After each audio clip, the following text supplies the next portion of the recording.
maybe that'll work. All right. Yeah, they can hear us now. Hello, chat. Hey, chat. The Avengers. That's pretty good. I like the shovel. Yeah, like Purple Hulk and Thor's got a shovel. Like Iron Man's color swapped.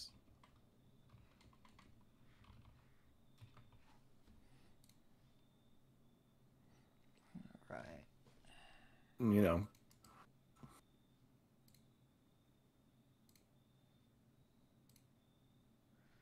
Cool.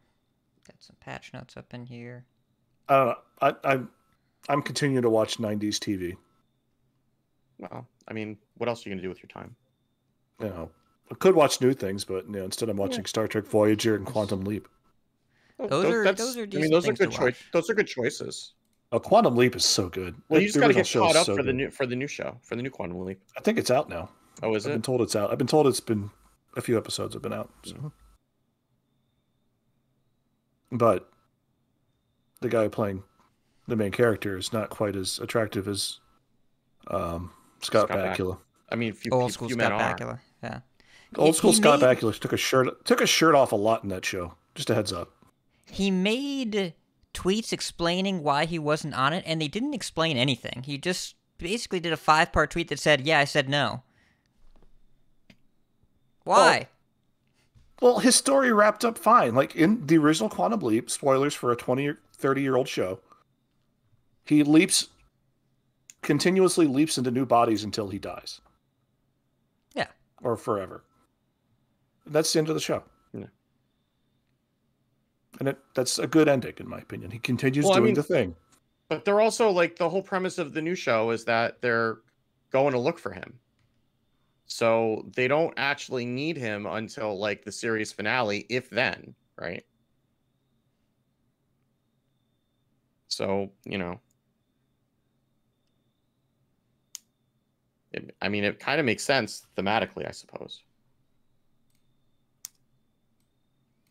Man, these new Magic cards.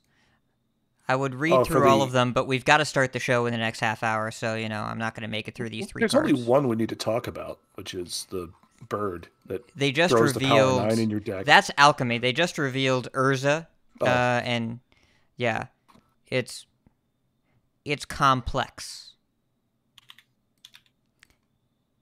See, this is going back to, like, my playing days. Yeah, I guarantee this card would not have fit in well with what we were doing back then. It's a planeswalker with 5 abilities, 6 lines of text. I can't read it. I started trying to build a commander deck, and it's like none of my cards do anything. Like, I think unless I'm good on mana. If I need mana, I'm great. Otherwise, like, none of my cards actually do anything. I guess Counterspell is good. My random new Capenna deck is showing up tomorrow. I'm excited. Yeah, I ended up not doing it because there was only the one that I wanted.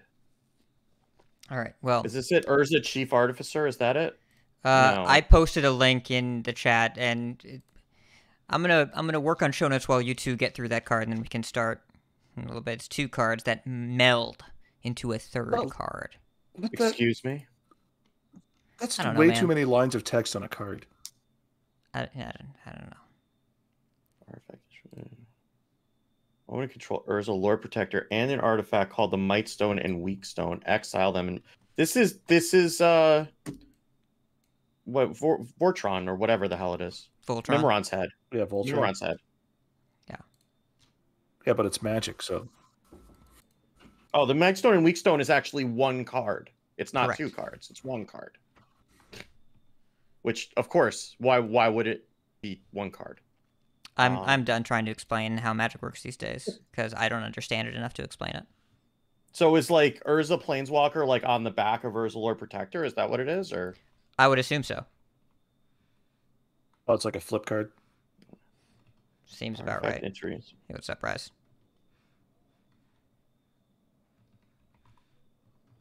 Yeah, that's nutty. That's absolutely nutty.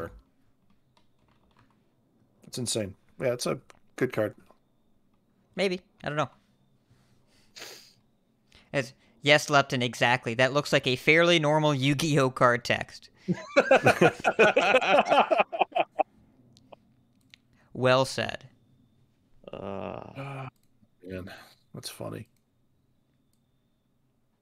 Okay. See, if I ever get around to building that Send triplets deck, I can put that in there. But This is why I buy pre-builts and just go. Like I do I have a couple I decks want to from steal things.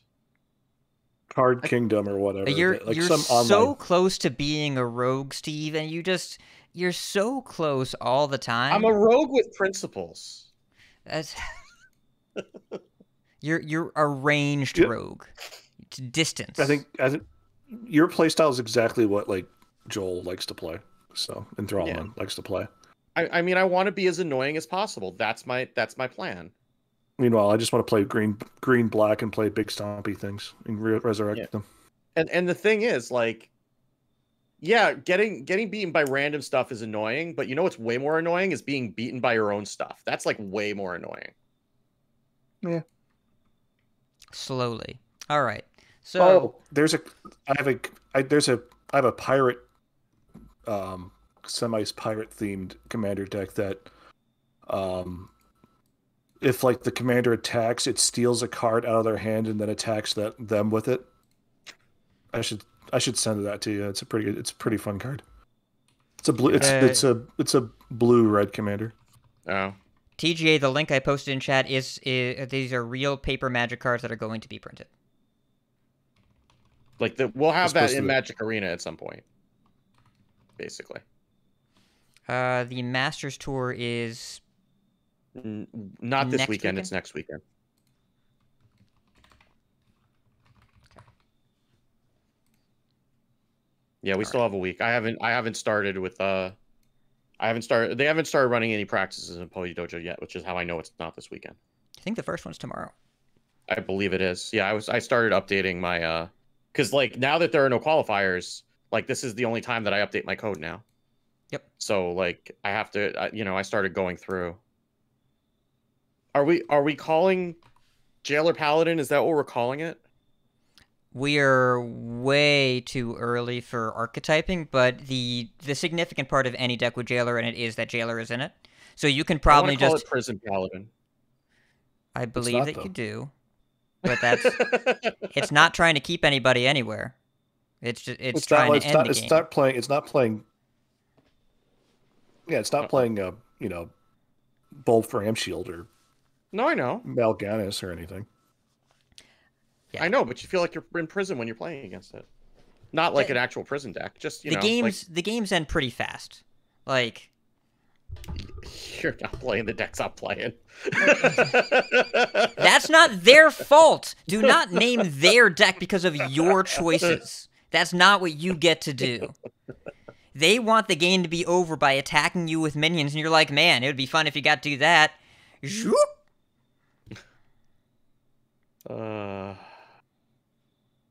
Yeah, just hit him with imps and just throw damage over the top. It's fine. Yeah, like the Jailer is like the midpoint of the game, maybe, when I'm playing against it.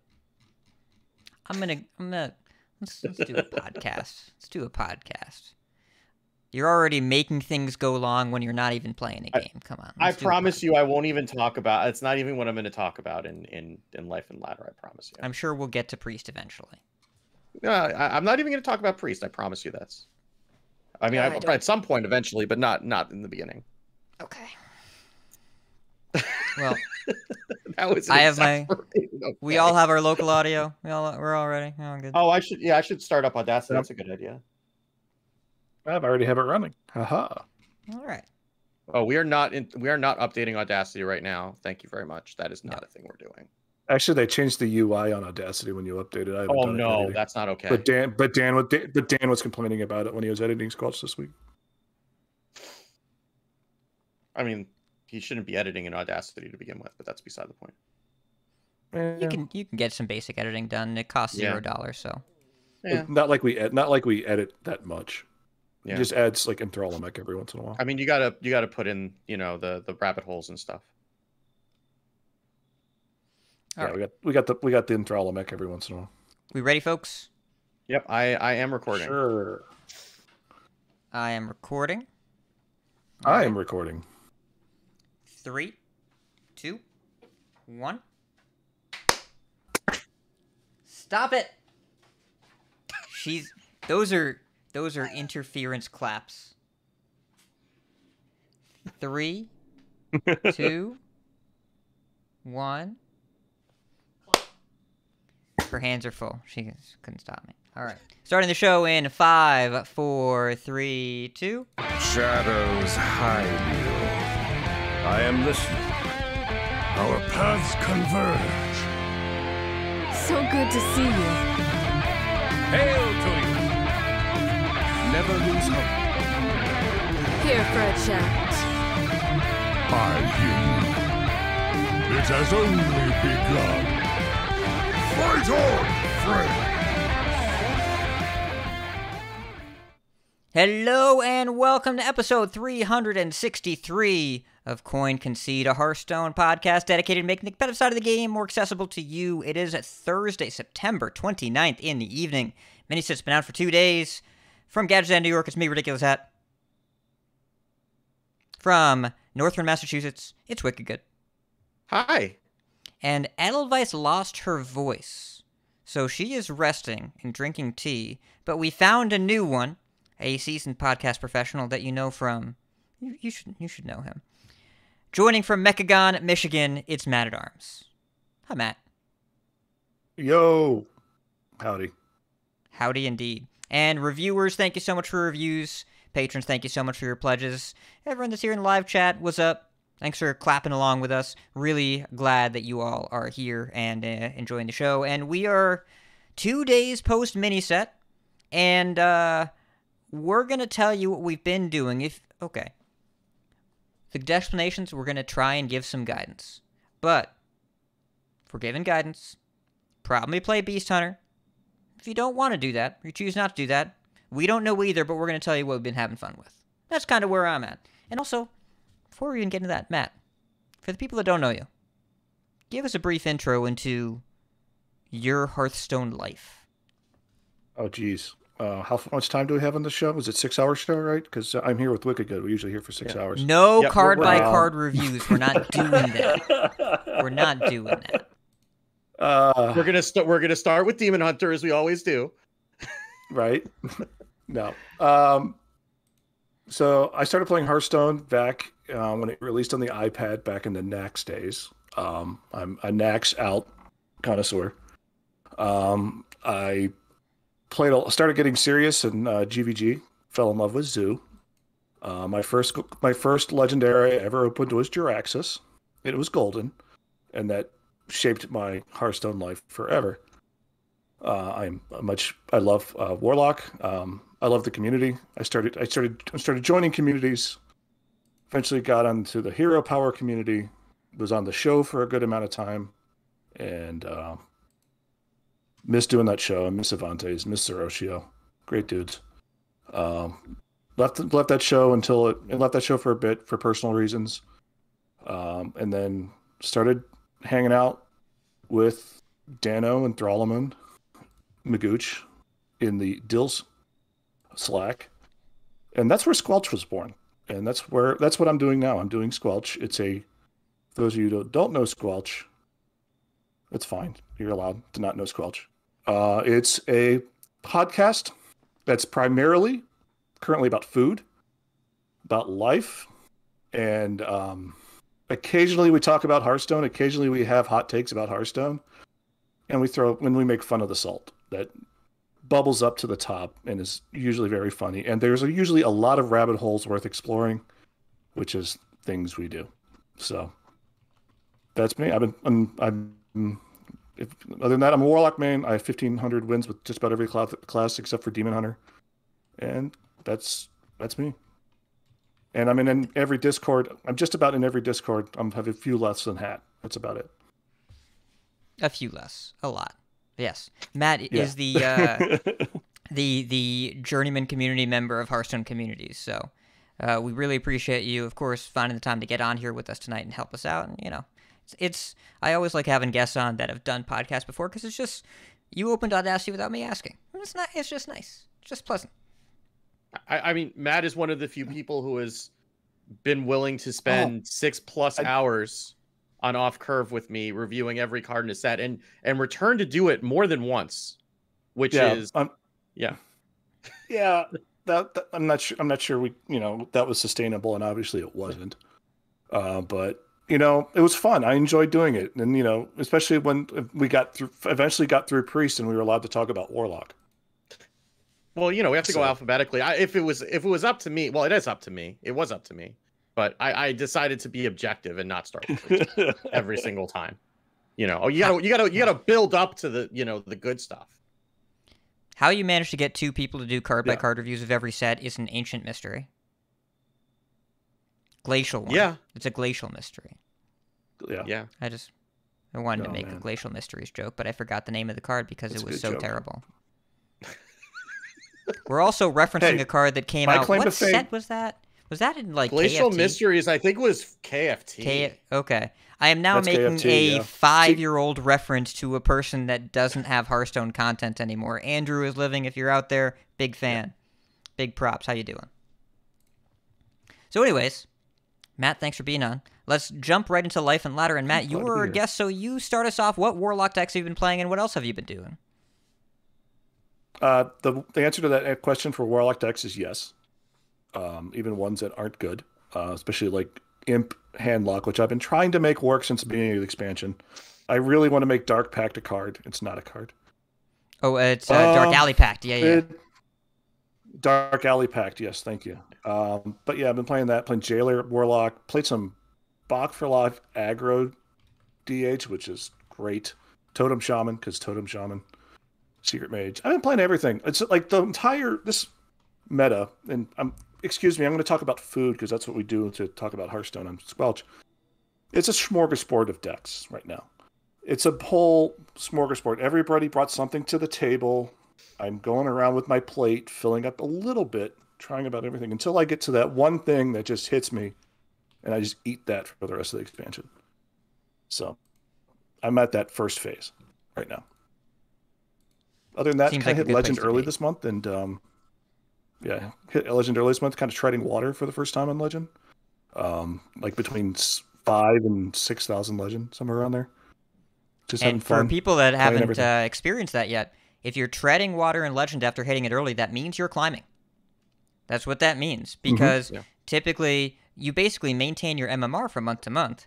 But so if you enter earlier, you'll have a better number, and then it seems like it's dropping even when you win because people are actually entering above you. So the best way to climb in Legend to avoid psychological hangups, in my opinion, is to get into Legend faster than usual and then just try and keep the number the same and aim for like 50-50 because you're actually climbing as you do that because you're basically keeping a number that you didn't even have already. But it doesn't have the same kind of psychological impact as like starting lower and then seeing the number go up or whatever. It's maintaining feels different. So yeah, that's nice, man. Yeah, you could also, the other approach is just get crippling ladder anxiety and then just not queue and watch your number go down. But that's not as much fun. So how you been, Steve? No,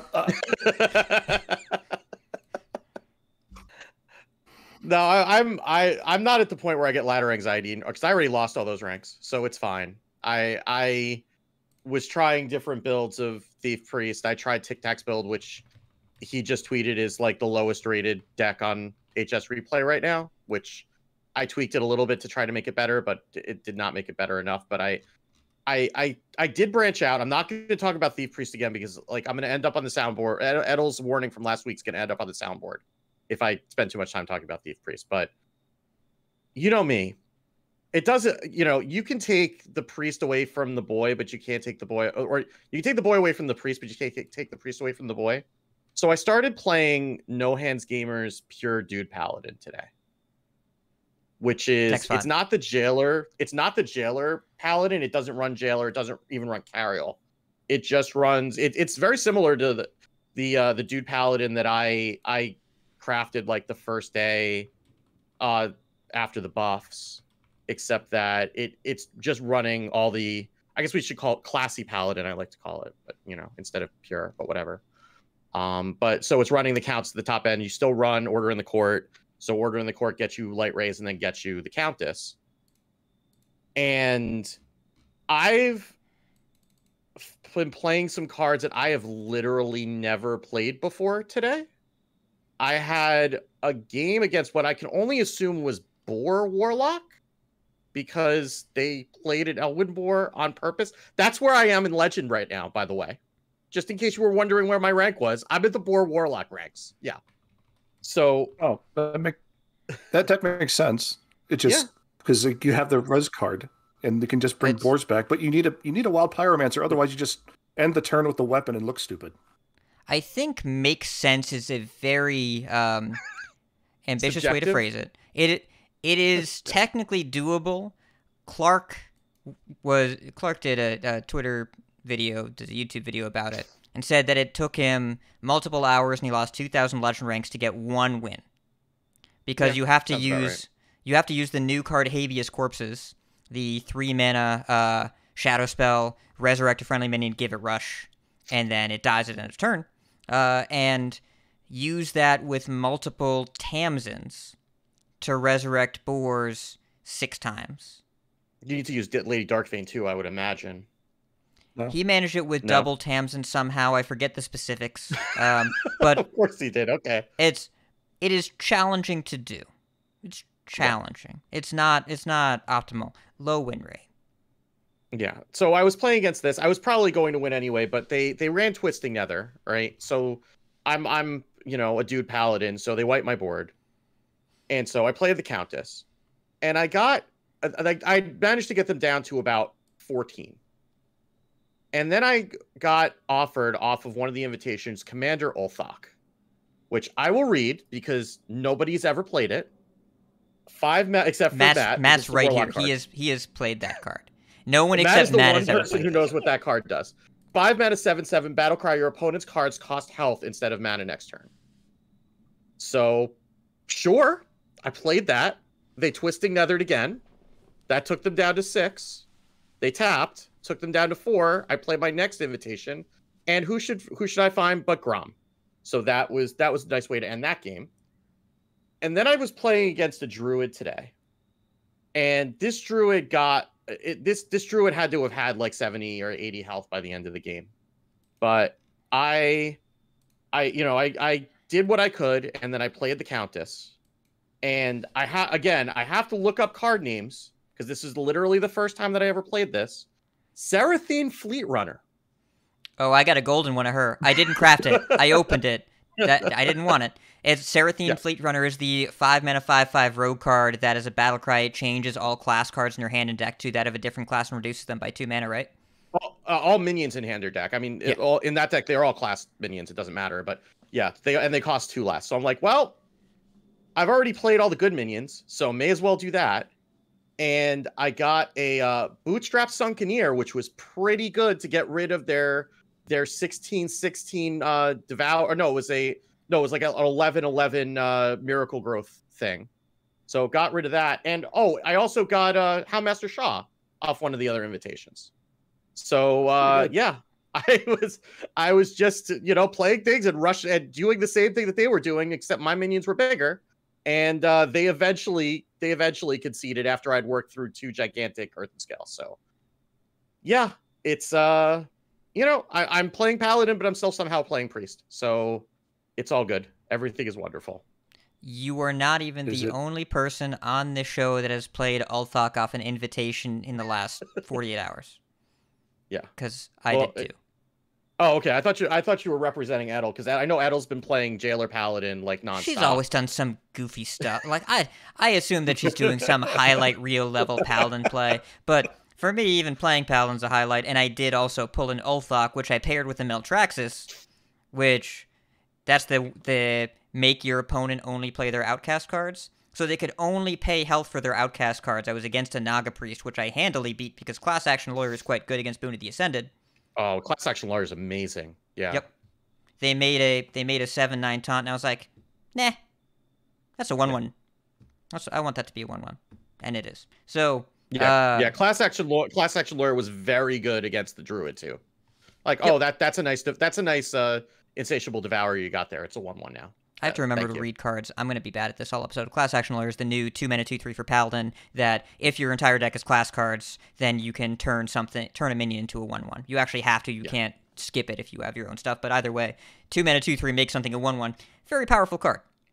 Like it's good. Yeah, it's very good. So did that. Very good. Ulthok, Meltraxis. Opponent was at 3. They hero powered themselves to 5 so they could cast their school teacher, and then they left. I was amused. And yeah, Matt, I think where I'm at with this meta is about the same as you, of just like, I'm at the buffet, and I should stop taking food. But that other thing looks real good, and I haven't tried any yet, so I might as well. The format's got this clear split, right, of like, there's Beast Hunter and there's everything else. And the other stuff, like, there is some power disparity there. Warrior's still looking kind of sketchy, but, like, not unplayable. It's kind of sketchy. Right? I've won some games with Enraged Warrior. I've lost some games with Enraged Warrior. I've seen some people trying out Control Warrior. I know that Lepton in chat is playing a ton of Charge Warrior, and she's crushing people with it. But I've been trying a little bit of everything, and I think that you can kind of do whatever you want. And it feels like every single game in this format is a story. Like, basically every game is a screenshot and a story with a lot of moments that I want to share this moment. I queued up into D-Money, and I made a 10-3 Draka Dagger on turn 3. Turn 3. Along with a 3-5 and a 4-4. I won that game. Got there. You know, I've also found, and by the way, I'm going to paste a link in the show notes with a lot of the deck lists we talked about today. I'm probably not going to get all of them because there have simply been too many. But I'm going to try and paste every deck list here so you can just go into the show notes and click it and see all the decks that are probably outdated by the time that you hear this podcast. But I'm going to do it anyways. The Bunny Hopper posted a list that is, it's aggro, fel, relic, Demon Hunter. That I think is my favorite deck so far. That you've got Slither Spears, you've got Bibliomites, you've got Dispose of Evidence, but also you've got the Relic package, and also you've got Jace. Because it turns out Sightless Magistrate, the 4-mana 5/4 Battlecry, both players draw until they have 5 cards in hand. You can play that in any Demon Hunter deck you want, and it's probably good. And if you know that you have it, just play your cards and then get some new ones.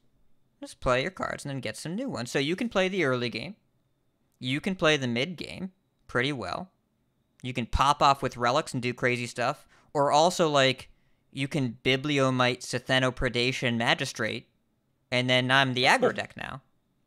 You can just kind of do whatever. So, Demon Hunter, I think, Sightless Magistrate is really, really strong to the point of every DH deck it probably is just going to get lower curves they can justify including it. Bandit Keith posted a video where he magistrated into multiple brutes yesterday.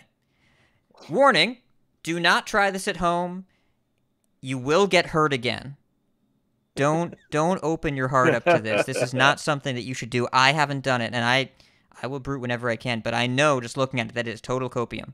But you can do that. It's doable. So I think Magistrate's really great. But I've been playing a lot of Paladin. Dylan in our Discord, Kick Puncher is his B tag. He made this really cool, like, mid-curve, mid-rangey, but, like, lower curve than you might think. Doesn't play the Leviathan so that you always order in the court into Light Ray, Cariel, Countess, which is a pretty good curve. No jail or whatever. And you just tempo out Paladin stuff, and it's actually kind of good and fun, which is not something I can say about the class for a little while. It's just, you can kind of do anything. And I do expect them to nerf Hunter. I know it's early.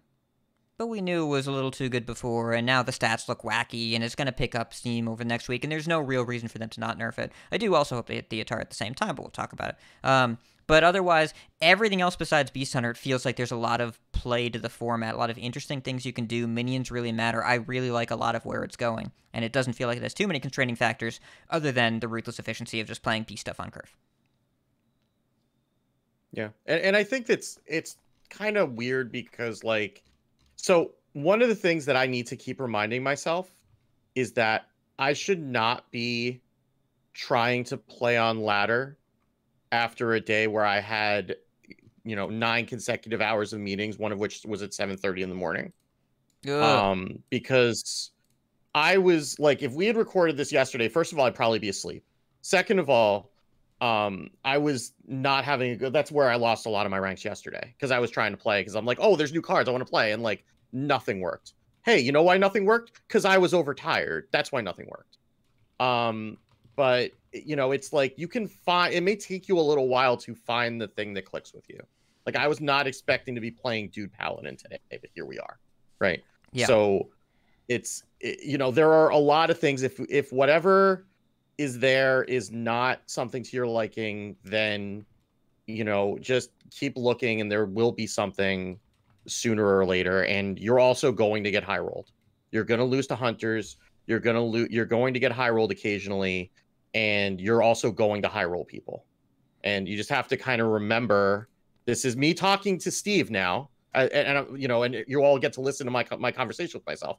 But you just kind of need to remember the games where you do high roll people, so that when you get high rolled, it doesn't feel as bad, right? Because you generally it takes like three wins to counteract the loss mentally. So you know, there are games that are going to feel bad, or you're going to lose to jail or nonsense and sit there for a while, or you're going to get blown out of the game on turn 4 by an aggro DH. And those games are going to happen, but you're also going to get to do that to other people occasionally. Yeah. And like also right now, it's the first 2 days, first week of a meta. Like we're at a point where it's like, just like if you're not enjoying a deck or you're not having a good time with the deck, there's plenty out there. And yeah, if your collection isn't as large as mine or as anyone else's, it's like, you know, you can make it work. You can find something. Like the new cards are fun. Just build something and don't care about the star. Don't care about the number. Just go out there and have fun. That's why, you know, if you really are that worried about the number, the casual exists. Duels exist. Duels exist. Duels is silly. You know, Battlegrounds is a lot of fun if you want to do that, because I'm doing that still. I'm still doing that. Still playing a lot of that. So I stand by this being the best it's ever been. Like the best it's ever been outside of launch. Oh, absolutely. Yeah.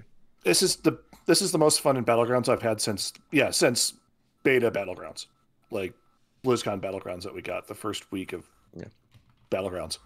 So yeah, and it's like in my mind, my mindset here, it's like find the fun, the rank will come. Like find what's fun for you, find what's different, find that, like play a little bit of everything if you can, and then eventually something will click and you'll start winning with it. So I talked about this in Angry Chicken a bit yesterday, so I'm not going to repeat myself too much, or at least I'm going to try not to. But the thing that's really gone away with the rapid patching schedule is the ability to keep up with what everyone is doing. But if you want to keep doing one thing, if you want to keep doing something that you're used to doing, you can keep doing it. You can keep doing it for a while. I looked on HS Replay, Bronze through Gold, Quest Pirate Warrior, nearly 60% win rate. If you want to keep doing that, you can keep doing that. If you want to play Mech Paladin, Mech Mage, whatever, keep rocking it. Do whatever. If you want to play Beast Hunter, I know I said it's the best deck. If you want to do that, go for it. Enjoy it while you can. There's nothing wrong with playing the best deck either. But I think the breadth of strategies that's available right now is pretty impressive. It's lighter on from-hand combo pressure. You can search for that if you really want it, but it's lighter on that, which some people really like, some people really don't. There's more disruption than usual, which I know people have a lot of Theatar opinions. We'll get into our own. But I do think that messing around on ladder, I am limited by the amount of time in my day than the amount of things I want to do, which is a good spot to be in, especially in a mini set where I don't think this created too many brand new archetypes, except for archetypes that are like Jailer something, which we'll also get to. And even then, those are just a different take on the end game, but the core of the decks are often pretty similar to things we've seen in the past. But things feel new and interesting and fresh to play. There's a lot of different stuff to do, and it doesn't feel like all the work from the previous balance patch has been undone. It doesn't feel like any other mini set that's totally changed the format the second it came out. That didn't really happen. I think this mini set probably changed less things than Renathal as a one card did, though that might be an unfair comparison because Renathal as one card changed a lot. Yeah, I think the one thing, to have a balanced take on it, the one thing I'm a little bit concerned about is if Order in the Court decks get too good. Only for the reason, not because, of any particular style, and I'm not even talking necessarily about the Jailer, but just like any decks that are relying on Order in the Court. Because one of the things that does is make the games from that point, like turn 5, turn 6, feel very the same, right? You kind of do get into like a little bit of a Gen Baku type of situation where like once they played that card, you mostly know how the game is going to turn out from that point. Yeah. So that's something that if those decks get good enough, and there are things holding them down, some of them are bug related, and some of them are just the way that the decks play. If that gets too good, that could get frustrating to play against. We're not there yet, I don't think, but I think that that's something that I would be concerned about, like with any sort of a deck like that. Like Polkelt was a little bit harder because it was a legendary, so that didn't happen quite as often. Having 2 copies and having ways to tutor it, it could feel very samey if that becomes the best deck in the meta, but we're not there yet. Yeah, but also that deck is relatively counterable in a way, because you just have to shuffle things into their deck, and that they lose that. And also, Paladin was in a really bad spot, and they needed something consistent. And this is probably the best thing they could have gotten. It just adds that consistency and allows you to play the really big, cool, dumb Paladin things that are available that weren't being played because Paladin wasn't great. And to be clear, I'm not just talking about the jailer decks. So, like, You're anything both that's right. running order in the court. Steve, I hear you. You're not saying it, but I hear what you're saying. Cariel on curve sucks. What if that was every game? I understand. That is what I'm saying. Yes. Yes. Okay. Because I was talking to Edel, the other night, and because I was playing Thief Priest, and she's like, "Well, what are you complaining about? Thief Priest is great into it." It's like, I don't want to do it though, because it takes forever and it's boring.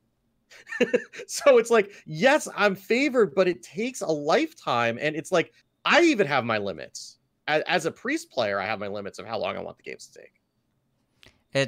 I've been playing a bunch of this deck. I was doing a coaching right before the show, and on turn 8 we knew we were going to draw a far right Cariel, and that felt great for us.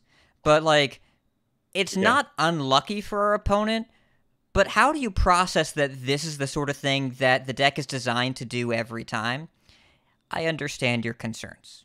I understand these concerns. Also, it's worth noting Light Ray, Cariel as the top cards of your deck, and you draw one of the Light Rays right away. Mm-hmm. Extremely powerful. That's really good. You just throw 0 mana 5/5 taunts, just drawing a couple things from below before you get to your Cariel, and double your life total and get your weapon and get your hand buff hero power. As we played against a control warrior today. They didn't have enough stuff, despite our hand of 6 minions, 4 Silverhand recruits, some doofy 1/1 Righteous Protector, and then they called the standard, our Countess far right, and our Light Ray far right, and missed the 4 recruits every single time. Still wasn't close. Not even a little close. I mean, I lost the game as priest against that deck and I took their jailer with Theotar, like the turn after they played order in the court. And I still lost just because, like, the constant minion pressure of the Cariel hero power, forget the weapon, right? But just like the hero power making things that you need to answer every single turn. And like, if you miss one removal, you lose, right? So like, and the fact that they weren't deleting their deck, so they got to keep drawing minions to play against. It was almost worse that I took the jailer, because if I just left it for them, then at least they would have run out of stuff. It's a... Go ahead, Matt.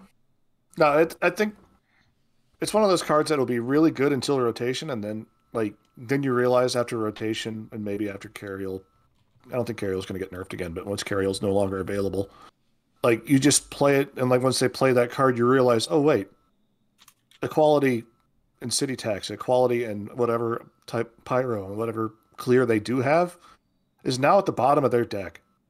And now they can't access it easily, and now you just go after them and just go full massive face as much as you can. Yeah. There are ways around it. Okay, listener, I want to be clear. This is not a nerf Paladin conversation 2 days after the mini-set came out. That is not what's happening. No, we're not what's happening. No. But I think it's remember the feeling that we had around playing against far right Cariel on curve, and now imagine if that happened every game against Paladin. Or at least like many games against Paladin. You can understand the potential for frustration here. We have another... What month is it? It's going to be October in 2 days. We have another 6 months with Cariel. If she is a routine fixture on turn 8s in a lot of games, I imagine people will have feelings, but, at least it's only one class, and at least Paladin did get something to do out of it. Yeah. Yeah, that's the biggest thing. Paladin is now somewhat playable as opposed to not playable. Yes. So we should do the news section. Let's do the news section. It's only been a half hour. It's fine. It's fine. It's no big deal. Gadgets and Gazette always gets the scoop. All right. This patch. This patch has a lot of stuff. 24.4. Launched 2 days ago. And as just throwing this out there, they have gotten a lot better at mobile patches being faster. They used to be timed for 3 hours after, and now they are timed for 1 hour after. Amazon was late, not Blizzard's fault. They were like 6 hours late. But now you can generally expect to get the mobile patch for downloads, for full downloads, which happens once a month, about an hour after the release on desktop. All right. Mini set came out. I would love to know. I would love to know, by the way, for sure, if that was related to the Runestone change. That's what I was about to say. Because that would actually be a pretty good PR move if they came out and said that. There are a lot of opportunities for them to have good PR moves around Runestone that they have not taken. I ranted about this in Angry Chicken. I'm going to try not to repeat myself today, but I don't think so. I believe Nick said they were trying out a shorter window because the longer window before was to capture opportunity to be aware of game breaker bugs. But now, because they hotfix so fast, I think the idea that there would be something terrible on PC that they can't allow to hit mobile would be a problem. So that's my understanding. I don't know the specifics, but there are so many updates. I'm not going to tell you every change in here. And Mercs players, if you were listening, we don't talk about your mode very much. That's not going to change today. But there are a bunch of really cool things in this patch. I will stop to talk about one ability on Murloc Holmes, the Merc. The rest is all in the patch notes. The Fighting Pit podcast this week, they did 14 Mercs. It was 3 hours long. If you like Mercs, go check it out. These are some of the cooler designs. There's also a lot of cool stuff coming to Mercs. We know that in the next major patch, they're going to have the max coin swap out system, in which case you might actually hear about it here because I might try the mode again because I have a bunch of extra coins sitting around and maybe I'll be able to put them into some of the new Mercs. So, yeah. But we're not going to go super deep into it, and I'm not going to go in every line-by-line update, but start with BG's updates. Another hidden body. Remember that one, the quest reward where it was repeatable and you would discover a minion of X type? That's been brought back. The animation's been super sped up, been made more difficult to earn, which is good. The first game I played of BG's was play 3 Murlocs to trigger another hidden body from Murlocs. Played it on stream. I won the lobby, got an easy first, and I ended every single turn with 10 gold and a bunch of cards in hand. It just was not possible to keep up with, but my opponents couldn't keep up either, so I crashed them. There's also if you make a private lobby, you can invite friends of friends. This is cool. If you invite someone, then you can invite someone on their friends list. It almost sounds like that having a larger pool of friends that you can interact with is great. Blizzard, 200 is not enough. Mm-hmm. Please, just a few more. So is this like the MCI commercial of the Battlegrounds changes? You know, they tell 2 friends, and they tell 2 friends, and so on, and so on. Does anybody remember this commercial? That reference can rent a car without paying extra.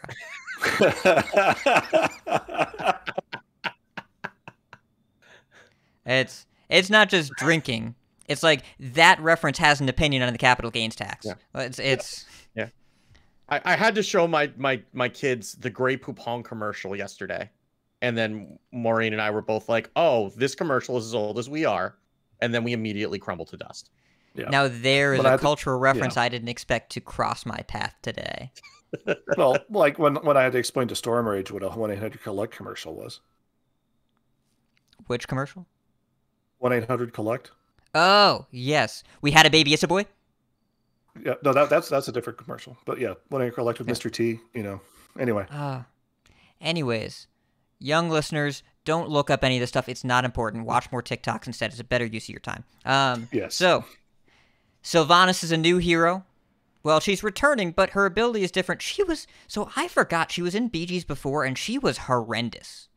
Because her old ability, like, you had to eat a minion or something, and it gave the stats to the adjacent minions, something like that. It's kind of like Mutinous, but it didn't give you the gold. Yeah. Yeah, it was like Mutinous, but worse. Yeah, really bad. So her new ability is 1 gold, give +2/+1 to your minions that died last combat. She doesn't have any armor. She's not great. She's fine. She's not great. But they should give her some armor or something. She'll be around. She'll be in... if you're bad at the game like I am, it's great. She's fine. Because all your minions die every combat, so you get to buff them. Yeah. It's better than the original iteration, which Jay Correct in our chat is saying was probably the worst hero ever released, which is why she's been baking for so long, and they're remaking her. If they give her some armor, I'm sure she'll be fine, but she is not a 0 armor hero, so probably don't pick her right now, but she's fun. There's also this really cool-looking legendary battleground board. It's a new thing they're doing. The first one we'll get is on October 11th. They have 6 different visual states. So there's a recruit visual, a combat visual, modifiers for when you're in the top 4 on a win streak at low health, and when you land a big hit. The boards look different in all 4 of those states. So that's kind of cool. They also have adorable Murloc totems.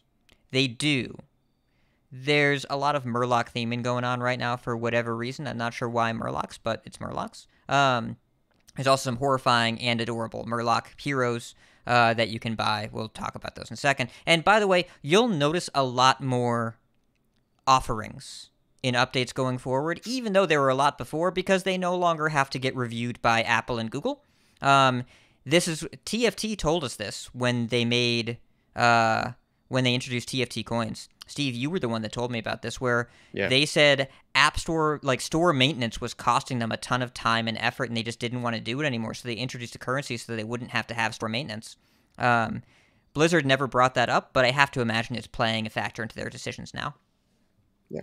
I mean, it's just easier. I mean, that's probably why they're doing they've been doing bundles. I mean, not that they've stopped doing the bundles necessarily, but like why they've done bundles instead of selling all these things individually, not just the credit card transactions, but just like updating the store entries for all those things must just take forever. Because like it's not only just on iOS, it's not even just like making the store entry. You also have to get it approved by Apple. Like each additional store item needs to get approved through like a separate approval process.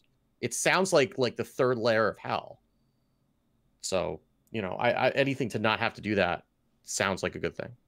Yeah. So I'd imagine we start getting more offerings granted, like added to the store at a time, just because they don't have to go through that approval process at all. That means also all of the things that qualify under that are purchasable with only runestones, because the real money tie-in is the thing that causes them problems.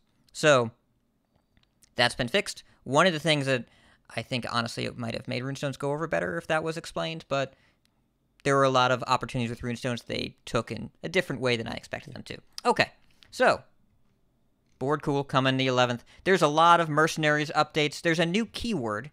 There's charge, which is like rush, but since in constructed you can go face. There's no face in mercenaries. So characters with charge immediately attack a chosen target when summoned. Rush attack randomly. Charge you choose. I don't know if you drag in the middle of combat or if you pick ahead of time. I assume you pick ahead of time. That's probably. I mean, I'd imagine it's like any other targeted ability, right? Like if you're targeting like a regular ability, then you just drag it. You drag it to the target. This one, it's summoning something, but you're still dragging it to the target. Yeah, Lepton saying you pick ahead of time. That's good. Oh, okay. That makes sense, because I think because I know Gigafin's one of them where it pops out the Murloc and then it attacks. So you have to choose a location where it's going to attack. Oh, that animation's got to be disgusting. That's ugh. Yeah, it's probably really like spitty. Ugh. All right. So the only mercenary ability that I'm going to talk about is that Murloc Holmes, new mercenary, trusty protector, or a legendary protector. He has an equipment called Trusty Sidekick, where he summons a Watfin who attacks enemies who damage him. And I think that's adorable. Who damage Murloc Holmes. He is the trusty sidekick. I think it's cute. There's an adorable little Watfin token. It's great. There's also a bunch of other stuff. Bwonsamdi's in the game now. Ysera, Korok the Blood Rager, Archimond, Prince Malchezaar, Nero Fireblade, Nemzi, your favorite, Matt, Garona, Khadgar, Medivh, Tess, Gen, Arana. They also changed... That Tess portrait with the Blink Fox, though. Oh, it's so cute. That is adorable. Yeah, Angelina Chernyak, she's a great Ukrainian artist who did a lot of the portraits here. There's a portrait where she is petting a baby Blink Fox, and it is very cute. Yep, and there's a lot going on here. I don't keep up with Mercs, but there's a bunch of stuff here. A lot of the Mercs players that I've talked to have actually really enjoyed this update and said that the mercenaries themselves are interesting. So I hope it's cool. There's a new zone. The other thing, because I did in Mercs today, they added additional bounties to some of the earlier areas. So like Fellwood and I think Blackrock Mountain, either Blackrock Mountain or Winter Spring, one or the other. They got additional bounties. Yeah. So you can, like, if you go in, if you've done, because we've all done the like level 29 Fellwood bounty a million times. There are new bounties that you can do without having to go and unlock a whole new area. So that's something that that I was surprised by when I did my 2 Mercs today. Yep. Then there's a new zone, Dark Moon Troop. Spooky, evil clowns. Yeah. That's Mercs. There are some duels updates. You can use Mon Disorder. They adjusted some buckets, and Sire Denathrius has been removed from all buckets. So he is gone Athreus. No more. Is he banned in duels? No. I don't think he's banned. You can still build a deck with him, but I don't think you can't get him from buckets, which is wild. So this just keeps you doing like multiple Denathriuses in a game then? Oh, yeah. I think so. Yeah, now you can only do one Athreus. Yeah. One Athreus and you're done Athreus? Something like that. So I imagine that 24.6 will be the duel shakeup. I've been hearing a lot from duels players. They are ready for change because it seems like a lot of the same strategies are still sticking around. And there hasn't been a big adjustment to the mode in a little while. So hopefully something comes in 0.6. I just want to. The only thing I want in duels is to be able to use one of my 17 Nemzi portraits in that mode. Yes. Not in my kitchen. They just released another Nemzi portrait. Like, they're all good portraits, but why all in order at the same time? I don't know. I'd rather have a Nemzi portrait than Anduin with stupid avocado toast, but we'll talk about that in a little bit. Oh, I like that. I like that one. I enjoy how much you dislike it. Listen, I'm too old to be a millennial. I don't get to enjoy the avocado toast. I am a millennial, and I like avocado toast is fine, but I want like something else on it. It's not an exciting food. Like avocado is they can make guacamole with that. Why do I just want bread?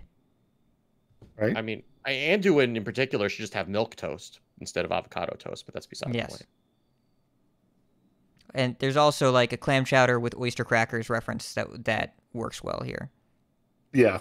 You missed out. If you're not in the Squelch Discord, you missed that conversation.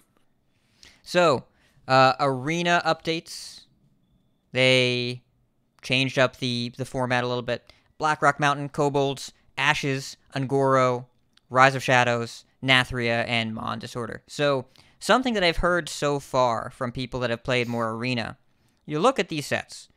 BRM, Kobolds, Ungoro, very old sets. Rise of Shadows, pretty old. Ashes, couple years by now. And then Nathria. The older cards versus the newer cards are a pretty stark contrast. You really see the difference between the older stuff and the newer stuff, and it feels like some of the older stuff maybe can't compete. So I know that Matt London has made vague allusions to, do we consider buffing original, cards that have been in Wild for a while? Do you make Wild-specific buffs? But that hasn't gone one way or another, and I don't think Arena would be the place where you change cards around anyways. Just kind of interesting to think about the old design philosophy versus the new stuff, I'm not surprised that they feel markedly different. The game is different. Like, it's how it has to be. I wonder if we're getting to the point where we need to start introducing like cubes into arena drafting. You know, like maybe it's not just sets. Maybe it needs to be a little bit curated differently, you know, to get a different mix of the cards. Because like there are some bangers in those sets too. Like they're just like not evenly distributed. I mean, when like Thorison isn't even that good in the game right now. Like that tells you something. When Thorison is like, he's fine. Yeah. Like he's not even in any wild decks right now. That tells you something. That something's not right. Well, I mean, or something is right. I don't know. Something is it's different. Yeah. What Wild is supposed to be is not something we have time for this episode. That is a topic, capital T topic. I mean, we did it for 6 hours because Matt's on the show. You know. No, we didn't. Yeah. There is also a very interesting update here. Apprentice ranks, the new player ranks, and low internal rating players, lower MMR players, if you know what that means, may now face AI opponents when playing on the ranked standard ladder. This will help said players have a more fun experience while learning the game.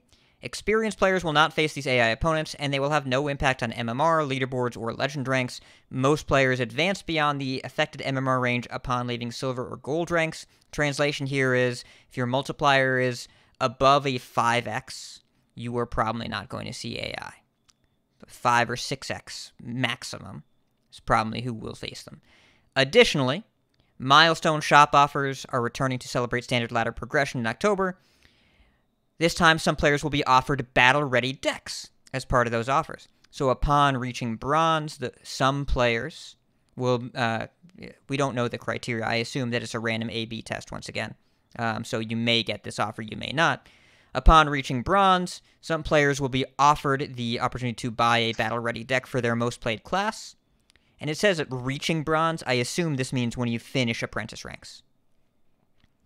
And in addition, upon reaching platinum, they will be offered the opportunity to buy a second battle-ready deck for their second most played class.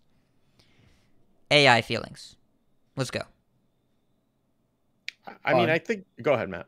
It's fine. I mean, one thing I've like noticed, like whenever I've like created a brand new account, like years ago now, like playing in those early apprentice ranks, like I have core cards, and I'm all of a sudden I'm facing regular decks, maybe because I'm better than I am supposed to be in the apprentice ranks, but also it's a feel bad when you just face players that have like a full meta deck ready to go on your like third or fourth game of Hearthstone that you've played on an account.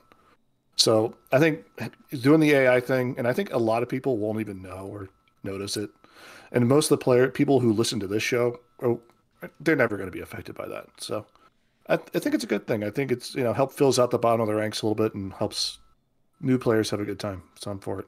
Yeah, and another thing is that some players people who are getting into a game who are not used to playing non-single player games get intimidated by the concept of going into ranked, and it does push you into rank because it doesn't even unlock casual anymore, right? So then being able to say to them, because usually the people who are going to be coming into apprentice are either somebody building up another an account on another server, which they don't care, it's not going to affect them anyway, or somebody else is trying to get into the game, and then to be able to say to them, well, you know what, most of the time they're just going to be AIs anyway, so don't even worry about it. Like that actually could be an incentive for somebody to try it where they might have kind of bounced off of it, especially if they're running into decks that are more appropriate for somebody playing at those ranks for the first time. Like, I think that this is really only can be a good thing. Because the goal of those ranks is not to stay in them, it's to graduate out of them. And then you graduate to playing against real people with real decks. So this kind of lets you get used to it, maybe you earn some cards, you improve your deck a little bit, you get through, then you get the battle ready deck. Because like the problem is that you can't get the battle ready deck until you're out of the apprentice ranks. So you're playing with whatever you've cobbled together or bought, and you're running into somebody with, full big beast hunter. And it's like, well, what am I doing? And that's an exit point for a lot of people, right? Because you play against a deck like that, and it's like, well, how do I ever win against this? And then they stop trying, right? So it's making sure that the beginning experience is appropriate for them until they get through those ranks, and then when they get through those ranks, it's giving them a deck where they can bring a knife, bring a gun to a gun, giving them the chance to buy a deck. Yeah, buy the deck, but which is different than just working with what you have, because you're like, by the time you get through the apprentice ranks, you know if you're going to spend money on this game or not. I would say. Also, if I remember correctly, if once you get through the apprentice ranks, don't you get one of the older like pre-made decks? Yeah, you do, don't you? You do. Like returning player decks or whatever. You get to choose, but also like battle ready decks are a little bit different from those. Like, and those the new player decks do look pretty solid. Like the last couple expansions, they've been built pretty well. But the battle ready decks, you also get to buy something else if you want, because it'll just give you more cards. It just gives you more cards. And so I would guess that these are aimed at newer players on purpose, that the battle ready decks, the people that are more wired in, battle ready decks kind of have this problem where they're ready for one battle, and then they change some stuff.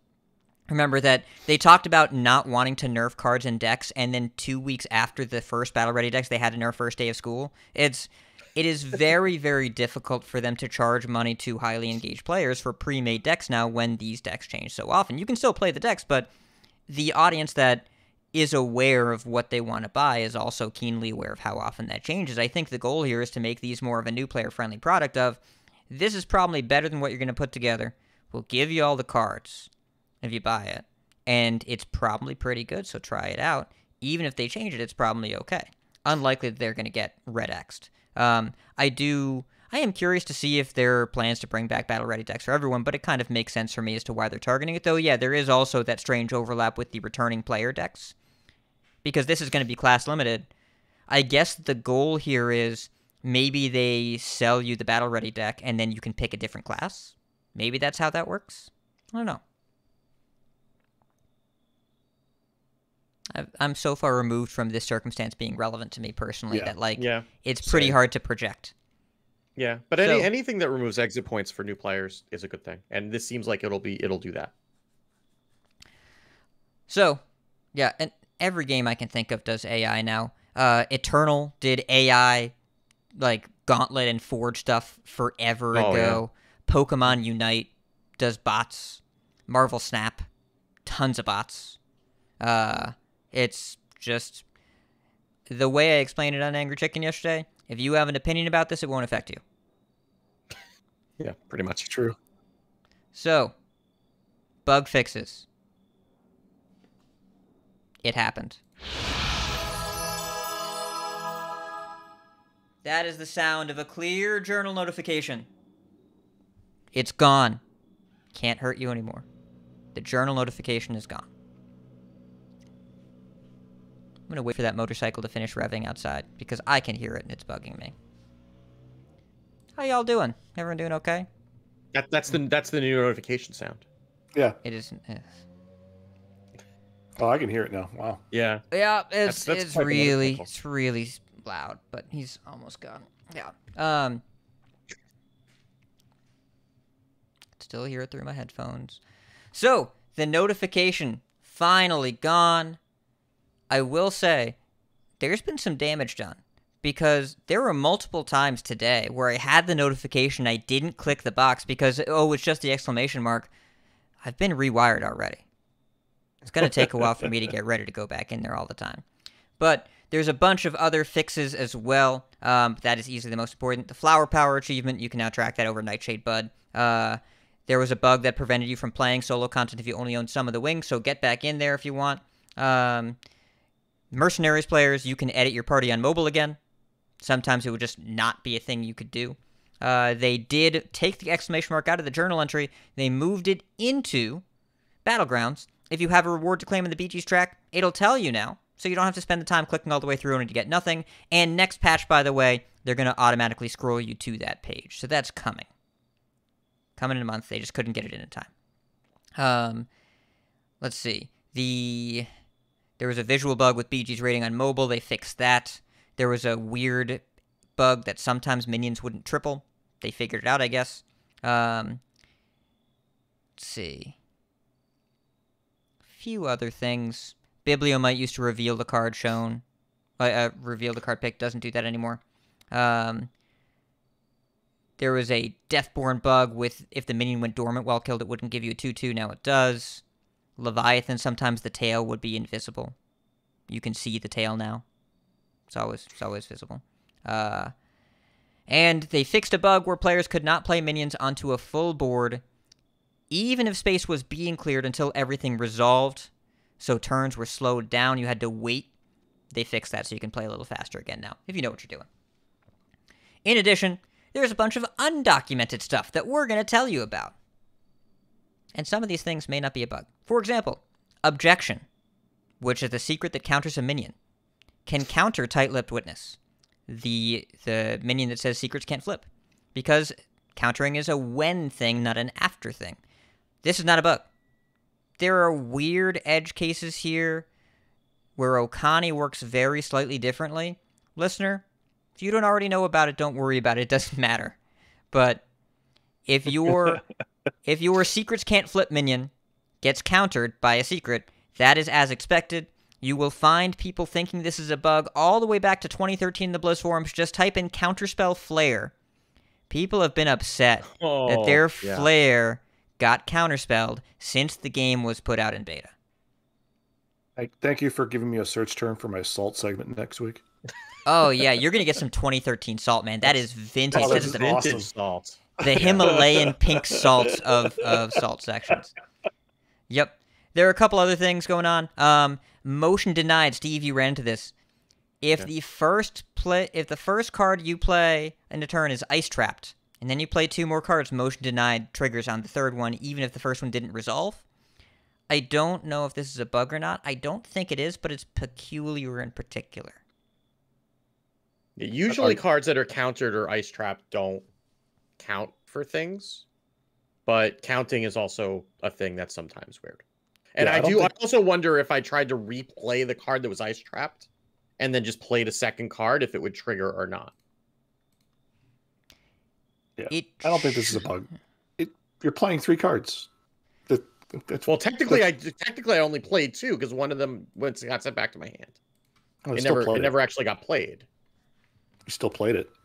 But like when things are counterspelled, like if you counterspell with like, I'm gonna go way back to the Medivh weapon, right? If you had like the Medivh weapon, and I know like this is an ancient reference that would summon a minion of the same cost. If you play something and it gets counterspelled, like you don't get a minion. So like that's where it's, but so it didn't resolve. But it's a weird thing. Ice Trap does not have the word counter on it. No, but it generally behaves that way when it's ice. It says when your opponent casts a spell, return it to their hand. It doesn't say counter it and return it to their hand. It gets a little weird. So Atiesh, anyway. By the way, if we're going back, I looked up Atiesh because this matters to people, I guess. It says after, so that of course wouldn't work. The thing that I found is that numbered effects, like ordinarily numbered effects, care about the order you play things regardless of what happens. So Caligos. If the first spell you play off Caligos gets countered, your next spell is not the first spell you played that turn. It might be the first spell that resolves the turn, not the first one you played. But Swift-Scale Trickster, the next spell, for whatever reason, if the spell you played gets countered, for at least at the time, they kept the 0-mana spell buff until something actually resolved. Don't know if that's supposed to be how it works, but if you're just counting numbers, 1, 2, 3, the order that players played things, it makes sense to me, but just because I can explain it doesn't mean that's how it's supposed to work. So this may change. Who knows? I don't. Just be aware, if you get ice trapped and you play 2 more spells after, you're going to take some damage. Potentially up to 9, which I imagine is what happened to you, Steve. That is what happened to me. And the reason that Atiesh and Counterspell sticks out to me is because that was an interaction that was relevant in the very first Coin Concede Listener League when I was playing on stream against one Johann Sebastian Bodicus. So that was a thing that I remember taking advantage of in a Yogg Priest that I was playing back then because I was even a broken human in my baby Hearthstone days. So. Yeah. All right. In addition, some other stuff. Murder Accusation, the rogue combo, mark a minion, and then when something dies, this dies too. It care. It will be. Well, it's if anything dies, then it will die too. So like weapons, if weapons break, then the minion will die. It's not supposed to be how that works. Will it work with a location? Like, so if, like, say you hit their minion with that spell, and they use the last activation on their location, since the location explodes, does the minion explode? I didn't see that in the thing that I saw, but I would not. Given some of the other examples they had, I would not be surprised. Yep.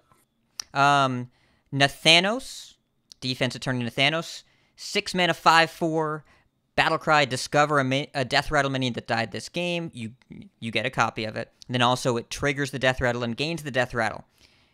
The enchantments on the original minion that died are protected by attorney-client privilege, so they don't fall off. So whatever state the minion was in when it died, if it was silenced, you discover a silenced copy, and Nathanos gains a silenced Death Rattle, so he does nothing. It's weird. They're going to fix this. It won't take them very long. But as of right now, whatever state that minion was in when it died, that's exactly what you find when you're supposed to get a base copy. So, Contract Conjurer will randomly just extra discount. I have no idea how this works, but I imagine that's not going to stay in the game very long. And then they fix some stuff. Maestra now correctly checks how many wins you have. It doesn't care if it's a golden Maestra or not. If you have 500 wins, your hero power will be golden, with whatever class you transform into. Whatever class mask you're wearing. So, my non-golden Maestra now always gives me a golden hero power again. It's kind of nice. Just be aware. In BGs, what I wanted to happen now happens. I live my life around unlimited snacks. If you are a Rana, which constantly refills the tavern up to 7 every time anything happens, and you have Frenzied Fellbat, you eat, and it refills the fridge as you eat. So you can have Ghastly Mask, Double Fellbat, whatever, and you will never run out of snacks. It's honestly a dream come true. This is like that Treehouse of Horror where Homer went to hell and you just had the thing of donuts filling up his mouth, and you just kept eating and eating, and they couldn't fill him with enough donuts. It's the reason I like you, Steve. I do what I must because I can. I was thinking the exact same thing again. Now I want donuts. Yeah. Finally, not finally, there's more. Just finally for this section before I move on to the next section of other bugs and fixes. Runestone prices are back in the BG's Pass. For a little while, you actually couldn't buy it with runestones. It just kind of fell off. They put it back. It was a bug. All right. In addition, do we want to mention the due process bug too? Because that's relevant. It's on the known issues list. That's where I'm going. Oh, okay. Never mind. We're not done with this ride. We're just getting started. That was undocumented stuff, and now we're going into the known issues list, which is documented, but later. Had a little documentation sandwich. So, in Battlegrounds, the Theatar's Parasol quest reward has been temporarily disabled as it caused weird crashes sometimes. They just turned it off. Theatar. He's still a little weird. On launch, he was not taking hero cards. He wouldn't touch them. He would show you that he wanted to, but then he wouldn't touch them. Now, the issue is choose one cards. If you take a choose one card, you get it, but then when you try and play it, your game crashes. So, be aware. Maybe leave that Jade Idol where it is. And they're working on it. Hot fix is coming. Garona wasn't in... choose another one. Yes, choose another. Exactly right. Let's see. Garona wasn't in Mercs packs. They turned off Mercs packs for a little bit. They fixed it same day, turned it back on, gave the people that open Mercs packs 2 packs, so they got her. Mercs lost their max stats bonuses. They're back now. If you don't have them, restart your client. The update took forever to hit the Amazon storefront. The Dark Flight Malygos Battleground skin. The flight was too dark. You can't see him. He's not in your collection anymore. They're going to give him back. Don't worry. If you're in modes, anything in the modes menu, and you face a player, you may face them again the immediate next match. It's a bug. They're working on it. They know about it. Finally, the most important one that's relevant to ladder still at this moment, due process. If due process is played, after you play a hero card, you will reapply due process to yourself. You will draw an extra card. So if your opponent plays due process, and then you play Cariel, the next turn you'll draw 3 cards, not 2. every time you play a hero card, you reapply the due process buffs. This will go away. And this is relevant if you have I don't know, destroyed your deck, then that is something that you want to be aware of. That you're now going to be fatiguing 3 times instead of 2. And even with Cariel's weapon, that damage still adds up very quickly. Especially if there's multiple due processes. Because I would imagine each one adds an extra stack. Correct. Finally, the last bug I'm going to tell you about. Wild players. Reno the Relicologist is crashing some games. There is a fix.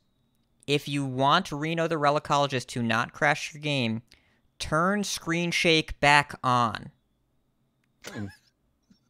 Reno the Relicologist will crash clients if you have Screen Shake turned off. If Screen Shake is on, it's fine. This seems very on brand for Reno. It's strange. It's very strange. Yeah. So, you can just leave Screen Shake off if you want, and then against Reno mages, just flip that back on. Just for that one game. Shake things up. We know how it goes. And then turn it off after the game is over. Alright.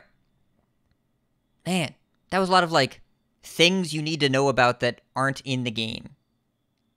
Hey, everyone that's still here, thanks for listening. That's a lot of information. How you doing? Grab a snack? Doing okay? Because there's a new secret. There's a new secret in the shop. Well, not in the shop. In the game. There's a new... It's this fish thing. I have a picture of it. Hold on. It's like a fish kebab. Yeah. That's good. Yes, like a fish kebab. It's actually from an art contest, I believe, that took place in the China region. But yeah, there's this cool new fish thing. I'm going to put this up on the stream here because I'm totally prepared. Here it is. Nope. Look, it's this cool, like sushi-ish almost card back. And there are solutions out there if you want to find them. If you go to Out of Cards, there's a guide there. You gotta go look for it. I'm not gonna just give it to you, but it's out there if you want to get this card back and get it. And I'm gonna do this at some point. Cool secret that took them a couple days to figure out. But yeah, it's apparently a really fun puzzle. Lepton is saying in chat, it's like mastermind. That makes me want to do this sooner rather than later. I might try it. Since we're already doing 30 to 40-year-old references this episode, there's another. I guess that is that old. I don't know. I mean, I remember playing it when I was a small pre-priest main, so It's Mastermind is timeless. All right. In addition, oh, I remember this game now. Okay. Yeah. So there are a lot of shop editions. We talked about them, but there are some really, really great food-based portraits. The ones in the shop right now are Cook and Reno, and there's what brand is this? There's a brand. Yeah, it's brand. I don't know what food he has, but there's a Reno and a brand. The Reno animation, when you go in, he chops up a bunch of food over the portrait. It's really, really good. Very food focused. Big fan. I can only buy them in a bundle. There is a new Murloc set of portraits. 5 of them in the BG shop. Pretty fun. You can only buy them in a bundle. But they're cool. Except for Shutterwalk. That's horrifying. But there's a bunch of really excellent ones in there. Murtress Ashfallen, I would like to buy. Because it's Kurtrus, but he's a Murloc. You probably figured that out. There's a Murloc Strike that's very, slimy. Very, very slime-based. I'm not going to buy this one. It makes me feel unclean. There's a bunch of Murloc emotes, including a hat-tip Daryl, which I am legally obligated to purchase. But all of these, except for, the Strike, you can only buy one. But all of these are bundled together. I was really hoping for the Runestone feature of a la carte purchasing to be immediately active on these things, and it's not. And it just felt like a PR gimme that they chose not to take. Yeah. And also, I'm annoyed that the constructed one is not called a combo meal. Yes. I'm more annoyed about a future one that we haven't gotten yet. Because The it's fact Nemsy. that it's ramen Nemzi when Gul Udon was right there. Yeah. But there's also the Uther one where he's just chomping down on like the most delicious burger you've ever seen. Well, that's normal. That's fine. But Gul Udon was right there. We're so Well, like good. So udon you're noodles. annoyed about Yeah. the Warlock one. I'm annoyed about Anduin with avocado toast. Everybody's happy. exactly. So Goulash Garrosh. That's good. I like that one. I just want Blizzard to let me buy the things I want in smaller quantities, and then I will give them money, and I'll have my stuff. As of right now, I haven't bought any of these, but there's just a whole bunch of stuff. All right, man, this patch was big. Just a lot of little things that you need to know, and a lot of big things that maybe you don't need to know, but are in the game anyways. Every mode got some love. Though duels, hoping to get some more next patch. But why don't we jump into tournaments in the meta here before we talk about what do we do in a mini set world that's not Beast Hunter? So let's go, Steve. It's the grand tournament.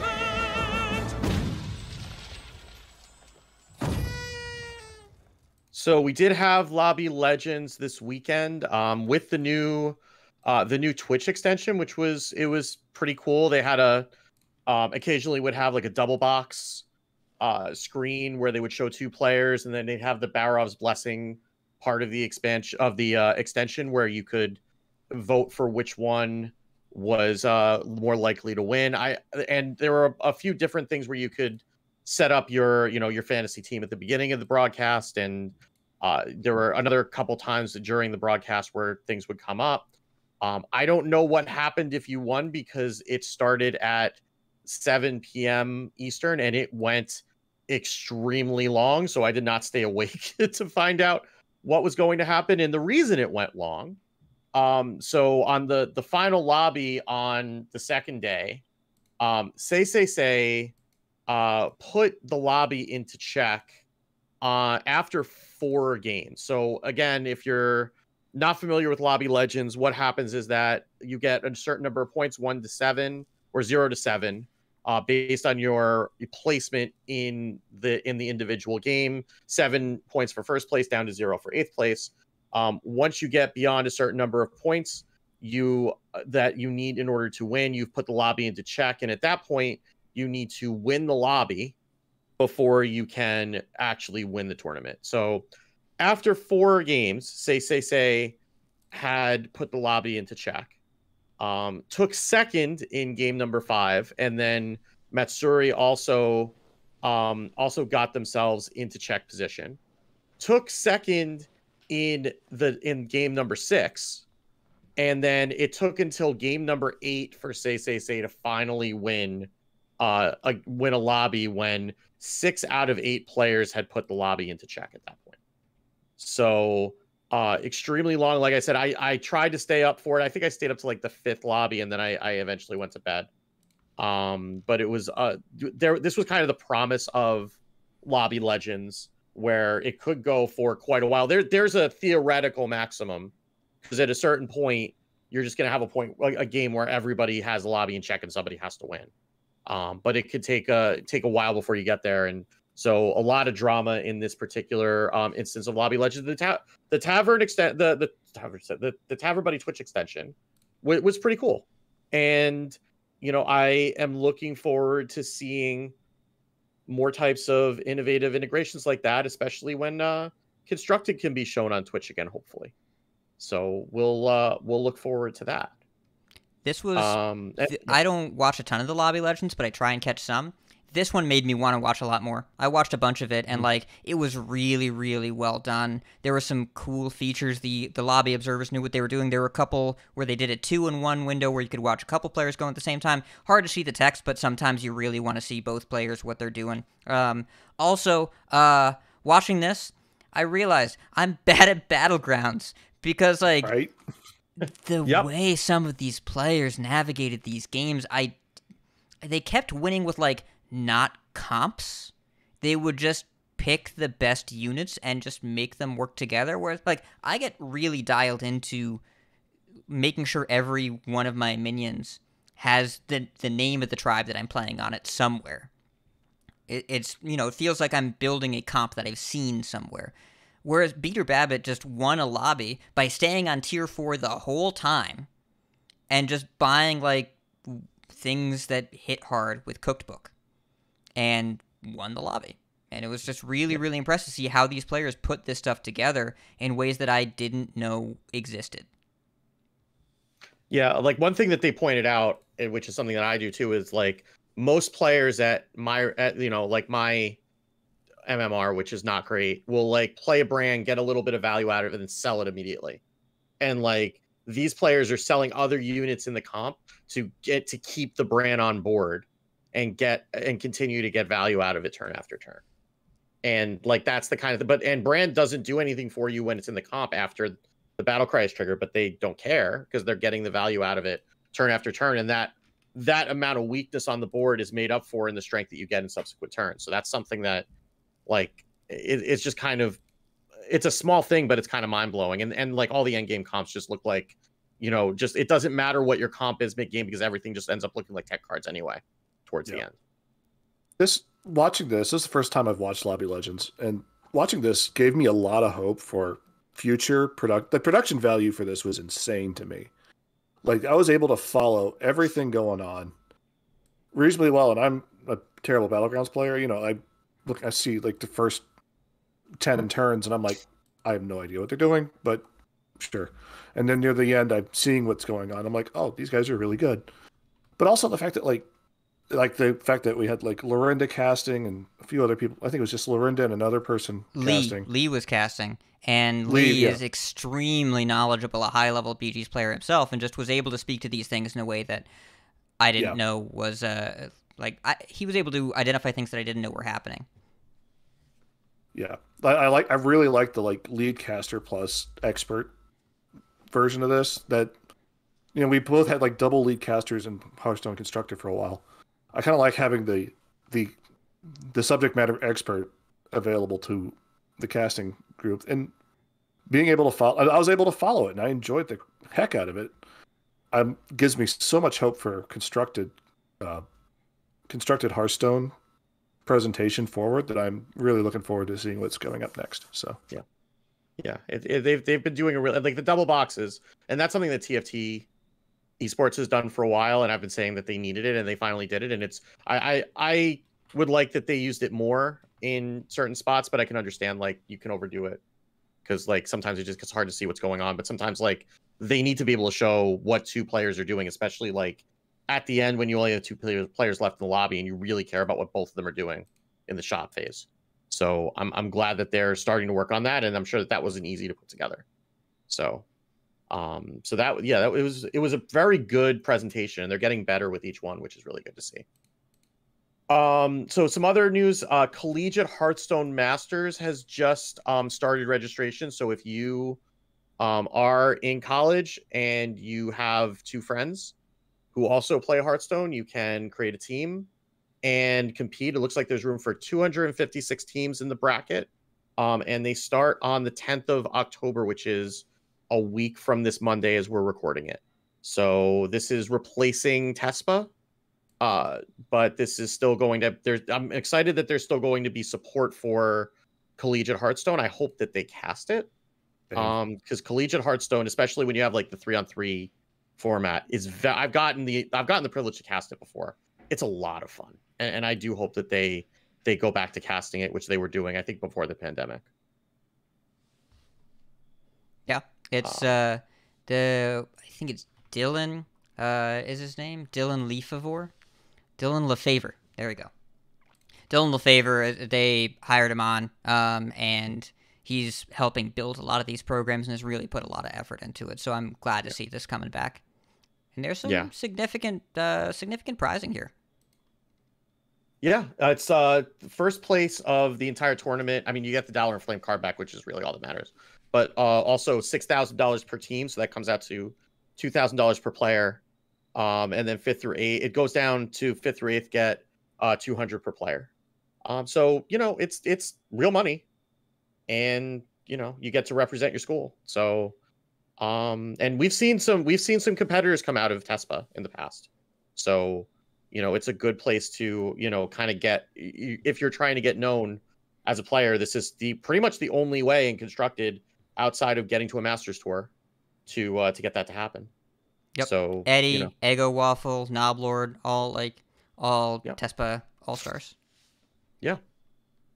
Also, another tournament that is starting around the same time on October 9th is Supergirl Gamer Pro, which is going to be casted by friends of the show, Dragon Rider and Swaybe, which is going to be they've done this in the past. It's always been a really, really good production, and it's one of I think it's the only women only tournament. If you are a woman or identify as female, then you are eligible to play. There's qualifiers that are starting October 9th. They go through the month of October, and then the finals is on November 13th. If that describes you and you are even somewhat competitively inclined, I would recommend that you just try to you apply and you try to qualify, because it would be a really good it's a really good event. Edelweiss has played in that for the last couple of years and generally done very well. We've seen her on stream a lot in those tournaments as well. And a lot of other players, like I believe Nasil played. She did. Nasil and Edelweiss had this thing where they kept facing each other in the finals over and over again. Yeah. And DeFern, I know, is a very is also a priest main who's been able to do very well in those tournaments as well. So that'll be a lot of fun to watch. And Sway and Dragon Rider are a lot of fun to watch cast. So absolutely cannot recommend enough. And yeah, and we have a Masters Tour coming up, not this weekend, but next weekend. So we'll have a lot to talk about next week. But for now, I guess we should probably talk about the decks that we might see in that Masters Tour.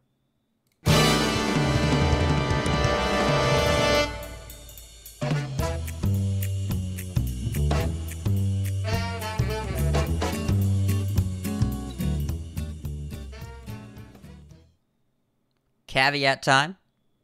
It has been 56 hours or so since the mini set has come out. We know one thing. Beast Hunter good. Other stuff, we don't know as well. So, we're going to try and get this episode flipped as quickly as possible. But by the time you listen to this, there may be new developments. But I can say for sure that until they nerf it, Beast Hunter best deck.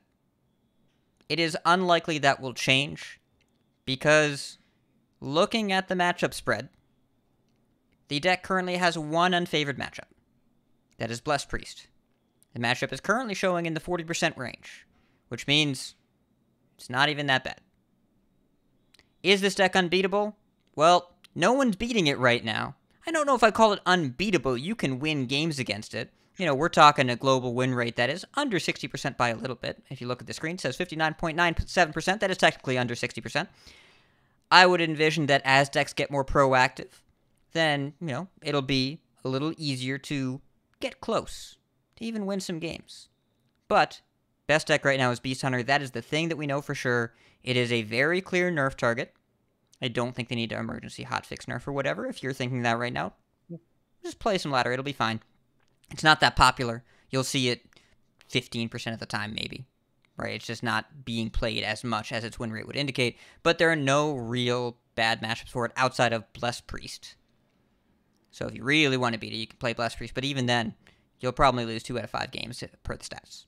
Yeah. So and Blessed Priest has other problems anyway, so it's not it's not one of the it's not one of the best decks. So you're not going to see Blessed Priest that often. Then you're also playing Blessed Priest, as opposed to something fun like Quest Priest or Thief Priest. Yes. However, no.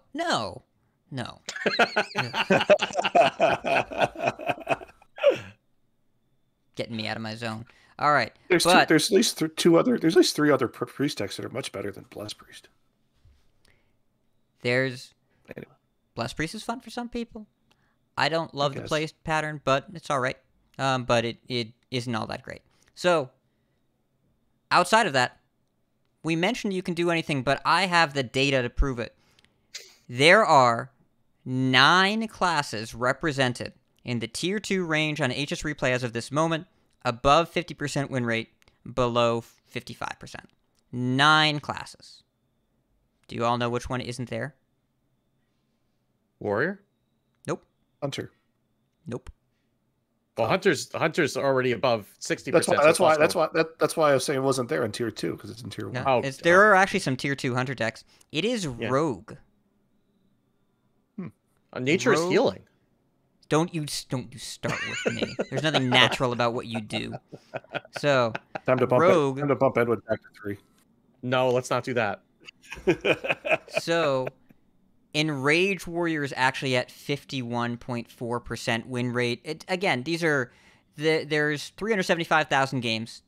Not that many, and the proactive stuff is always going to show better early on because people try weird jank and they lose to getting hit in the face. So Enrage Warrior, I'm sure will drop to 50% on the dot or just below it, but as of right now, it's above there, along with Silverhand Paladin, along with Evolve Shaman, along with Face Hunter is up there. The proactive stuff and the refined stuff is where you want to be, and it's pretty good. But doesn't mean that this is stable, just that's what we're seeing in very early expansion times, which correlates with other releases. And the control decks take longer for a couple of reasons, typically. Because Thief Priest is one of the worst decks right now. Part of that is a lot of people are playing Tic Tac's list, which cut 1 Ruin and 1 Whirlpool, which I'm not... Tic Tac is very good at the game, and it was working for him. I'm not sure. I mean, he tweeted today that it was one of the worst win rate decks on HS Replay, so I'm not really saying anything controversial here. But also, like, you kind of need the meta to settle to know what you're playing against, both in terms of like what cards to deal with and also like what decks to deal with, and then you can kind of build a strategy to counter that. When the meta is this wide open, it's really hard to play control because you just don't have enough answers that you can fit in a deck and also have some way to win the game. So control decks, like Thief Priest is taking a beating. It's for a good reason, but that doesn't mean that the deck is dead. It just means that it needs to figure out like what to counter. And it may not be Thief Priest. It might be Control Warrior. It might be Control Shaman. It might be Holy Paladin. That's not a Jailer deck. You know, there are different control decks that you can do, but it's really hard in a fresh meta when people are trying out everything and you don't know what to play against. And there also is more from hand stuff. The from hand stuff is better, it feels like. Like the Fell, this isn't necessarily anything to do with the cards in the mini set, though. The Prosecutor helps a lot. Like the Fell Relic Demon Hunter is something that is a lot harder for, at least for Priest, to deal with, just because they'll Jace and hit you for 30. And I mean, I was playing that deck the other day and I was able to brand Jace and hit Paladin for 36 and kill them through a Cariel. So, you know, like there's a lot more from hand and just stuff to deal with, and it's hard to figure out like what the right mix of answers is. But it'll get there. Well, Thief Priest is probably never going to look all that great in the stats just because it's a really difficult deck to play that has really specific requirements as to what makes it good. But I'm sure you'll keep playing it and you'll win plenty with it. But as of right now, it is not showing above the 50% win rate. The advice right now, so this is an advice-focused section. Because if you're listening to this and you haven't already made up your mind, the question you have is, what do I do now? Probably something proactive. Don't want to do Beast Hunter. And you want to play something that's all right. Warlock, actually looking really good right now. Both curse and non-curse. The advantage of the non-curse deck is that it does tend to be better into Beast Hunter, almost 50%. Almost. The best looking list here is the Denathrius Murlocula build. It cuts Kael'thas, but is the Denathrius Murlocula build. This is the best performer as of right now. And the matchup against Beast Hunter and HSR, small sample size, 340 games, actually showing a 60% win rate against Beast Hunter with this list. I don't trust that completely, but it's something that you should think about doing if you were looking for a different deck to play and you're willing to do something proactive and aggressive. Hunter doesn't really have a way to deal with Gigafin efficiently. That's one thing that's the biggest, because that list runs Gigafin. It does if I not. remember correctly. Does not. It cut it. Yeah. You're right that it can't deal with it, but what's happening here instead is just going wide faster consistently. Yeah. It runs Imp Swarm, it runs Gang Boss. It's really hard to get this off the board early. Murlocula is just, you gain the life back with Via Library. That's really powerful. A lot of 4 health things. that line up better into things like Stag Charge and Harpoon Gun, Imp Gang Boss is pretty hard for them to deal with cleanly. Unless they have the one Ashar and Saber. And Denathrius is obviously just a powerful card. Yeah. And they usually run Insatiable Devourer, which deals with Gigafin. Okay, that makes sense. So that makes more sense. And also that version of the deck is a lot more consistent on its game plan. One thing I don't like about the curse imp block is the fact that like sometimes you just draw on the wrong side of the deck in the matchup that you're playing against. Like if you're playing against a druid, you want the imp package, you don't want the curses as much. So yeah, that makes a lot of sense to me, and I might start playing that one again because that one's fun. It's Zoo. Zoo's fun. I like Zoo. Games are quick, one way or the other. And I am grateful for the library nerf, but also you really feel it when you're playing, like you really notice it. Oh, yeah. Well, even it's turn one Trog. Like turn one Trog with the library is so much like harder to deal with. Because you can't do librarian on 1, library on 2 and trade. Yeah, exactly. Yeah. Yeah, you kind of need Flame Imp, or you need to have played Wicked Shipment, and then get the library down the next turn or something. Mm-hmm. I guess you could just trade them both off, but that feels terrible.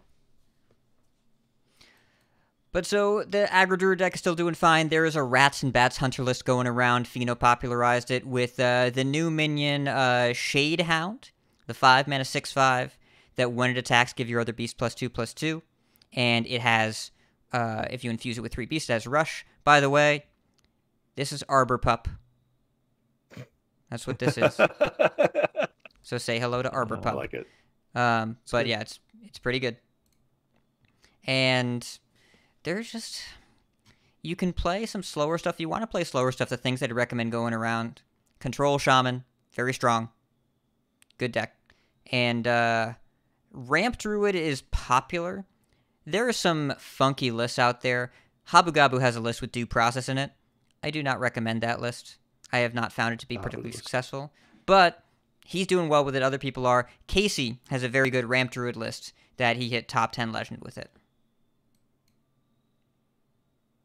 I mean, it's also worth noting that Habu Gabu posted that Ramp Druid when everyone was playing Jailer Paladin. So it was probably, even without the bug that was making it draw 3 cards, that's still pretty good against a deck that wants to blow up its own deck and then take fatigue. Mm-hmm. So that, I mean, even then, if you're making them draw 2 extra cards, even without the bug, that's still pretty good. I mean, it's worth remembering when you see a list that's posted in top 100, top 50, top 10, that the meta there is generally very compressed and goes, especially at this time of the expansion, is going to go in waves, and it's going to be very popular because somebody's going to hit on something and everybody else is going to try it. So when you're seeing a list that has weird card choices, that may be because they're playing against a very different meta than you are, and you're not going to see Jailer Paladin 10 times in a row. You may feel like you do because the games take a while, but you're not seeing Jailer Paladin 10 times in a row. So, running Due Process in your Druid probably won't work out for you as well as it did for Habu Gabu. Also, Habu Gabu can win with an autocomplete deck and probably still get to top 10. Well, the autocomplete deck builder is pretty good in Hearthstone right now. We could win if I closed my eyes and built him a deck. Okay. It's planted evidence will find Due Process when you need it. And right now there is some serious concern, especially among high-level players. If you're playing something slower and you get processed and you have a hero, like, you're just going to lose to fatigue. It's just impossible to win just because of how the card's working. But much like the concern around collateral damage from the last Masters Tour, I anticipate this getting fixed, and I anticipate it not mattering as much as people think it will. Like, there might be some wacky Due Process deck out there. Most likely there super isn't. But as of right now, while people are trying it, play aggro. I've been playing a lot of the hybrid aggro DH, and let me tell you, my Sightless Magistrate is worse when they put cards in my hand, but it works out anyway because I have the cards. I just play the cards they give me. And yeah, you can't really go wrong with being proactive right now. So if you're looking to do something slower, I would recommend Control Shaman, and there are various paladins that are like minion-y but slower. Beyond that, this is definitely the time for more proactive stuff. You can do the 30-card Spooky Mage, I think, is actually a pretty aggressive deck, but I think you could do that, and you can slow the game down if you want, but it doesn't even play Deathborn. It's more of a ping mage with a couple skeleton cards, but that's more of like a Wildfire Frozen Touch deck. It's pretty aggressive. Yeah, I was playing against the aggro Relic DH's Curse Imp. I'm like, oh, I'm clever. I'm gonna put curses in their hand. Like, yeah, okay, whatever. Like they just dumped everything else and just swung anyway, and it didn't matter. Yep. And I still died. When I'm playing that deck, and they give me curses, I'm like, cool. I'll just put that back in my deck and not think about it. Oh for yeah, the rest that of the too. game. Yeah. Yep. So, and I'm thinking about it, beyond jailer decks, which are a big experimental question mark, there aren't really a bunch of, like, there aren't a ton of new strategies coming out. We've got some refinements. We've got some The Rat decks Hunter that... qualifies. Yeah, I guess the Rat Hunter Is does. Is that a deck though? Is that a real deck? It was for at least 8 hours. I don't think it's a real deck. Even though I really liked it. I really liked the 6-mana card, 5-mana card a lot. It's fun. Oh well, I mean this is breaking news, but No Hands Gamer 7 minutes ago, as we're recording, posted a secret ping mage. So Nice. that he's saying he has a 63% win rate with over about 40 games. So yeah, that is a thing that you will probably see it because No Hands Gamer posted it on Twitter. So by the time that you listen to this, you will probably see that deck on ladder. Probably. Turns out Mordresh is a good card. Yeah. Yeah. So, the advice we're giving you, listeners, we don't want to belabor the point before this just turns into Life and Ladder Part 2, but Demon Hunter, probably put Sightless Magistrate in your deck. If you have a pre-mini set deck that you like, you can keep playing it. Not a lot of brand new archetypes, but a lot of new things to do with the new cards that you can try out, and sometimes these decks take a little longer. No Hands took a couple days to figure out a Secret Mage that it seems pretty good. If you're looking for experimentation, go to donkey.top, click Streamer Decks, look for decks that include the Jailer, and just try some stuff. Try some stuff that pops up. Oh, and Matt, you've been playing some of the Sylvanas Legendary. I haven't gotten the chance to play with her yet. How does she feel? That card is an absolute home run. Design-wise, feel-wise, like it hits every base on the way as you play the deck. If you're playing a deck that infuses at all, like I'm playing Imzu, it infuses a ton. That's what it does. I was playing Totem Shaman with Sylvanas in it. It's really good. I'm playing a bunch of stuff. Just throwing Sylvanas in it because if it plays minions, I'm going to infuse them. And 7 doesn't feel that high. 7's a lot, but it's not ridiculously high. And just being able to steal a Mountain Bear, being able to steal like the beast that heals them from the priest, the Colossal, that's just a wonderful feeling.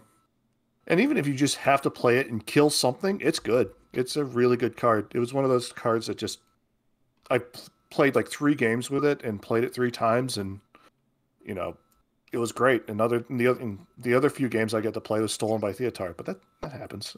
That's Hearthstone right now.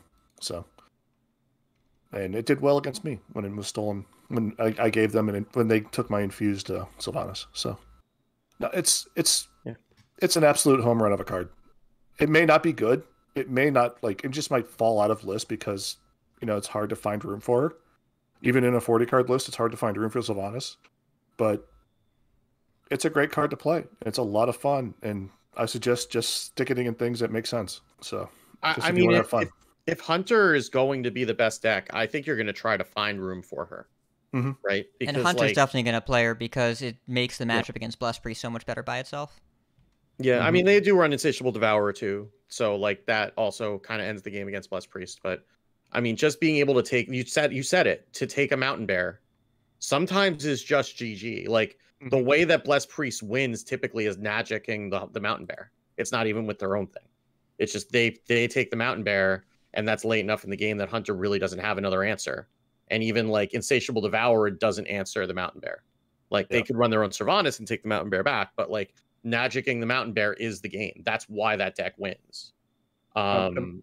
It's extremely satisfying when you're playing against a Shaman and you're trading into their Glug and all their other stuff, and then you Sylvanas their Glug head, and then they leave. That's entertaining. See, now imagine if you did this, but you could just take a lot of their cards. Don't listen to him, Matt. Don't listen to him. No. Don't trust his lies. I enjoy Thief Priest because it's a silly deck. It's a silly, fun deck.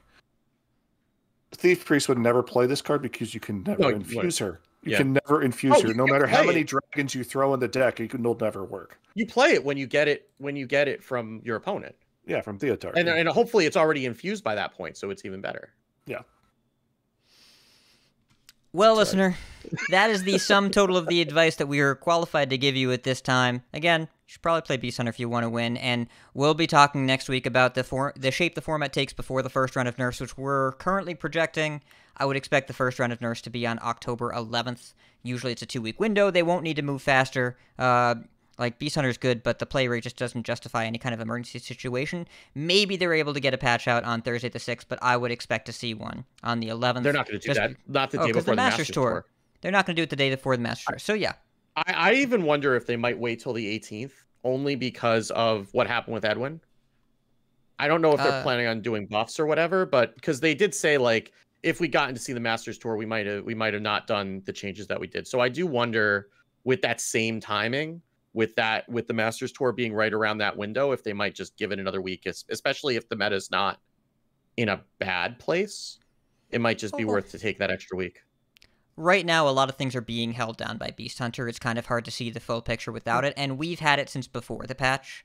I wouldn't expect a big list of changes. Probably just Theotar and some Hunter stuff. Maybe one thing elsewhere, but I'd be surprised we saw a lot of buffs. There's not a lot that needs buffs right now, and we are not far from the next set. So yeah, but that's the other thing, right? Is that this is probably going to be the last balance patch before the next set. It is, or at least So like they might want to take another week, just make sure, everything's good if they're going to do whatever they're going to do, and see the Masters Tour before they make any decisions. Given what given what happened with the last post-release balance patch. Yeah, they work in sprints, so I don't know if they have the opportunity to wait a week without pushing back the pre-order of the next set. So I think they might not have a choice. I guess if the sprints are all 2 weeks, which they usually are, then that makes sense. So I would envision a balance patch that is data only, does not require a download on October 11th, and I would expect the pre-order patch for next expansion to be October 25th in 4 short weeks. We should the episode in 4 weeks from today, 367, we should have information on what the next set is and whatever that may bring. We'll see if that gets delayed, but that is the timing they usually go for. So, but until then, listener, that's going to do it for our loose formed explanations this week. We have many folks we'd like to thank. Check out the thanks section of the website, coinconcede.com. You can find our contact info, our show notes, and our Patreon information. You can monetarily support our show at patreon.com/coinconcede. Join us every week live by following us on Twitch at twitch.coinconcede.com. Join our community chats in our Discord at discord.coinconcede.com. Or into our email at coinconcede@gmail.com. Follow us on Twitter at coinconcede. Like, share, and follow us on Facebook, facebook.com/coinconcede. Like some CC swag, heading over to our shop at shop.coinconcede.com. Big thanks to our producers, Number Theory, Doshike, Kresh, Cap, Beef Squatch, David P, Fade to Black, Walu, Jeremy T, Bottlecaps, Lucky, and Ponius. Coin Concedes, Matt, you got it. All right. I got several quick concedes. First one's to Enthrallment for teaching us the true meaning of the 42 channel. Dano for being the anchor of Squelch. Keeping us grounded and also dragging us down. Storm Rage for all the rabbit holes that are worth exploring. And just in general, Discord. Discord for either being too much or just the right amount of distraction when I need it right now. Because life. Well said. Steve, you got anything for me? I'm going to coin concede to Edelweiss. Like, get better. Have some matzo ball soup. Hope the voice recovers. and feel better as quick as you can. I'm also going to coin concede to Megasa, who's in the Discord. I had a coaching session with her, and her rank was higher than mine when we had the coaching session at that point, and she's been working really hard and just grinding out a lot of Naga priests. That wasn't what we did the coaching on. You know, a different priest, because that's pretty much been all of my requests this last few weeks.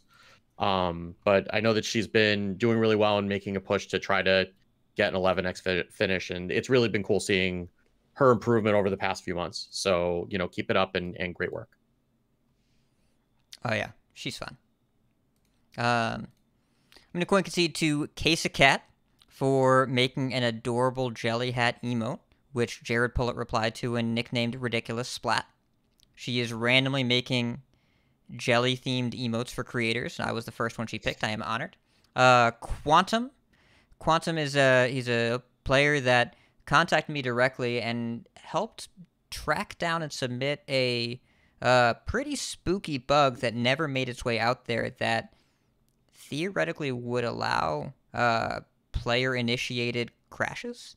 So he tracked it down, shared it with me. We were able to get it in front of Blizzard, and they were able to get it resolved. Did so very nobly, and no one will ever know the name if I didn't say something, so I want to say something. Quantum, you did good work. Thank you so much for being there for the players and doing it the right way. And then Grumpy Monk, just for being a cool person. We had a nice conversation the other day, and I really, they're joining up with the listener series we're playing this week. Really glad to get new faces into the game. That'll do it. So, keep calm and probably play Beast Hunter. And if you see us on ladder, coin concede. Coin concede. Coin concede. We did it. All right, stopping recording. Matt, the link is pinned to the Discord chat. So you should be WAV able or to... MP3? Doesn't matter. Whatever's easiest for you. Okay. How about Vog Orbis? Or Og Vorbis? No. What is this, Yeah, 63? How about a FLAC? I need a Real Player 7 file. So you can open it in Winamp? Yes, It really whips the llama's ass.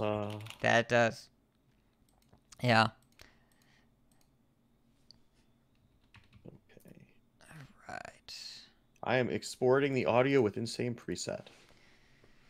I wish the timing of this mini-set was so hard from a content perspective because it dropped on a Thursday. Like, with everything being revealed over the weekend and then trying to talk about the meta before things are fully formed, it's pretty... it's great as a player, but it's challenging as a content creator. Like, normally we do a card thing, card by card, and it's like, well, you've already played with them. Like... For 2 days. Yeah. So it's not like we can really do predictions or anything. Like, we already know. Yeah, we did the community rating sheet, so maybe what we're supposed to do is just, write it out the weekend before, and then just try and read it back, but I don't know. It's fine. This is a good situation for the players, so I'm okay with it being a little tougher for weekly content creators. We're a pretty small niche to cater to. I always found I love doing the community rating sheet, but it was always hard to build content around it when I did it. Yeah. Yeah. I mean, other than being like, hey, this is what everybody thinks is good. I'm like, yeah, we all know this. Yeah. You know. I mean, this was what made just going into my car and talking to myself for 35 minutes. Yeah. You said there was a link somewhere? Pinned in the... Never mind, you're in a different chat channel. It's a different chat. I will get it. Right. Matt, thanks for coming on, buddy. Yeah, thanks for having me. Especially on short notice. Here, I got it. I have to also, I have to coin concede to you because I forgot to do that. But thanks for coming on the show. Not a problem. I enjoyed it. Glad to finally get on the show. It was good to get to do another podcast together. Absolutely. It's been too long. Seriously. It's been over a year now. Was it Stormwind was the last one we did? No, we didn't do Stormwind because that was when all the stuff was that's right. Yeah, that's right. Yeah, it was probably Barons. It wasn't didn't do Alterac. No, I guess we did DMF. We did Dark Moon the Fair. DC did Alterac. Yeah, because we did Dark Moon Fair and Barons. And Barons, that's right. Because I got the one thing right on Barons, which was that the caravans were trash. Yes. Hey, we still have 6 months to go. I Mad saw Man, an on-purpose you were caravan correct the other that day. This mini set also was kind of difficult to rate card by card because it was hard to see the full picture. I really like how it impacted the metagame, but everything looked kind of bleh. It's kind of all over the place. Like it feels like they're building towards something else for like a lot of the classes, especially like Warlock. None of the cards make sense for Warlock right now. I mean, none of the cards for. I mean, Imposter I think is a card that you could think is. There's some deck building challenges here that'll probably be relevant in the future, but yeah, I don't see much in the class sections that were designed to enable new decks. They gave some support cards. I really like that the arson accusation card a lot. It's pretty good, especially if like you're just trying to need to get rid of a minion that's on their board. I do still smile every time I hear Psychic Detective coming through, though. Yes. Just that was very good. That's intentional. Yeah. That's very intentional. All right, everyone. We're going to bring the stream down now. Thank you so much for being here. We'll be back. Should be normal time, normal cast next week. We'll see what happens. But, Matt, thank you so much for being here. Thanks for having me. Bye. Bye, chat. Bye, chat.